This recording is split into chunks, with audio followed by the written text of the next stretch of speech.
Friends, Epson ప్రింటర్లో head clean ఎట్లా చేయాలి, power clean ఎలా చేయాలో చూద్దాం. ఫస్ట్ సిస్టమ్ ఆన్ చేసిన తర్వాత కంట్రోల్ ప్యానల్ ఓపెన్ చేయాలి. తర్వాత డివైజ్ అండ్ ప్రింటర్స్ అని ఉంటుంది, అది ఓపెన్ చేయాలి. అది క్లిక్ చేసిన తర్వాత మనకు ఇక్కడ ప్రింటర్ డ్రైవర్స్ కనిపిస్తుంది. ఆ ప్రింటర్ డ్రైవర్స్ మీద రైట్ క్లిక్ చేసి ప్రింటింగ్ ప్రిఫరెన్సెస్ అని ఉంటుంది, అది క్లిక్ చేయాలి. అది క్లిక్ చేసిన తర్వాత మనకు ఎప్సన్ది ఒక పేజ్ ఓపెన్ అవుతుంది. ఇక్కడ మెయింటెనెన్స్ అని క్లిక్ చేయాలి. క్లిక్ చేసిన తర్వాత ఇక్కడ కనిపిస్తుంది మనకి హెడ్ క్లీన్ అండ్ పవరింగ్ ఫ్లెషింగ్ అని. ఓకే, ఎట్లింగ్ కొట్టినా ఈ పవరింగ్ ఫ్లెషింగ్ కొట్టినా మనకి ప్రింటర్ లో లైనింగ్స్ కానీ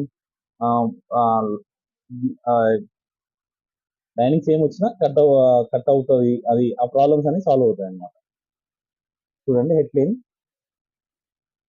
ఈ పవరింగ్ ఫ్లెషింగ్ కొట్టినా కదా నేను ఓకే చేయాలి. స్టార్ట్ అని క్లిక్ చేయాలి.